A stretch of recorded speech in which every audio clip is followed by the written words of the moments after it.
అందరికీ నమస్కారము. తాకిన దెబ్బలకు అనగా శరీరం లోపల నొప్పులొస్తాయి అడ్డం పడ్డప్పుడు. కొంతమందికి యాక్సిడెంట్ అయినప్పుడు వాళ్ళకు తర్వాత నొప్పులు లేస్తుంటాయి. ఫస్ట్ తగ్గినట్టు అనిపిస్తది. కొన్ని సంవత్సరాలు పోయినాక బాగా నొప్పులనేటివి వస్తాయి. అలాంటి నొప్పులకు, శరీరంలో ఉన్నటువంటి నొప్పులకు, ఇది దెబ్బలు లేసినటువంటి నొప్పులకు ఇది సోమిడి బంక. సోమిడి చెట్టు యొక్క బంక. ఈ విధంగా అయితే బంక అనేది ఉంటుంది ఇట్లా. మరి ఈ బంకను ఈ విధంగా బంక తీసుకోండి.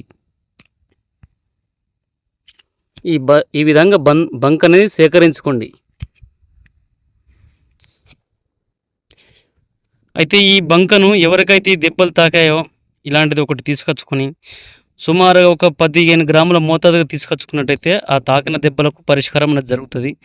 దీన్ని చూర్ణం చేసుకుని మన దేశవాళీ ఆవు పాలల్లో ఒక 5 గ్రాముల మోతాదుగా ఈ విధంగా 3 రోజులు తాగాలి. పరిగడుపున ఒక 150 ml ఆవు పాలల్లో ఇది ఒక 5 గ్రాములు కలుపుకొని దాన్ని పరిగడుపున తాగి ఆ 3 రోజులు ఎల్లిగడ్డ కారంతో భోజనం చేయాలి. పథ్యం ఉన్న వాళ్ళకు ఈ మందు అనేది పనిచేస్తుంది. పథ్యం చేయకపోతే పని చేయదు ఇది. అయితే ఈ విధంగా చేసిన తర్వాత ఆటోమేటిక్గా మీకు ఆ నొప్పులు అనేటివి తగ్గిపోతాయి. మళ్ళీ లైఫ్లో ఎప్పటికీ రావు. తాకిన దెబ్బలు అనేటివి మటుమాయమైపోతాయి. శరీరంలో ఒళ్ళంతా వాచిపోయేటట్టు కూడా కొందరు దెబ్బలు తింటారు. అలాంటి నొప్పులు కూడా తగ్గిపోతాయి. అయితే ఇదే చెట్టును సోమిడికి ఉపయోగించుకునే విధానం. అయితే చెట్టు యొక్క రూపులు ఇట్లా ఆకులు అనేటిగో ఈ విధంగా మీకు ఆకులు అనేటిగో ఈ విధంగా చెట్టు యొక్క ఆకులు ఉంటాయి. పూర్వకాలంలో చంటి పిల్లలకు అప్పటి నుంచి ఇప్పటి వరకు చంటి పిల్లలకు సోమిడి అనేది తగులుతూనే ఉన్నది. దాన్ని తగ్గని కోసము ఈ యొక్క సోమిడి చెట్టునే ఉపయోగిస్తారు. చెట్టు అనేది ఇట్లా వృక్షం ఈ విధంగా ఉంటుంది ఇట్లా.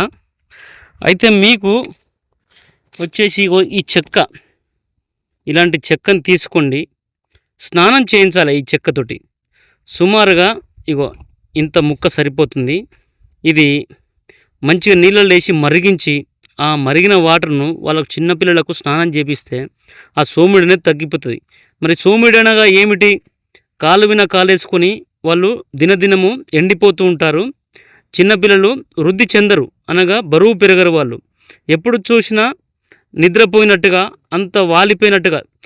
ఒక చెట్టుకు నీళ్లు లేకపోతే ఎట్లా ఎండిపోయినట్టు కనపడుతుందో మనకు, ఆ విధంగా చంటి పిల్లలు కూడా మనకు కనపడతారు తేడాగా.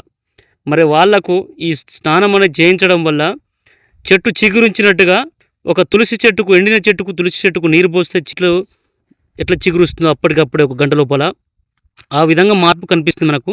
ఇది అందరూ ఆచరించుకుంటే అందరూ బాగుంటారు ఈ యొక్క సోమిడి యోగాన్ని.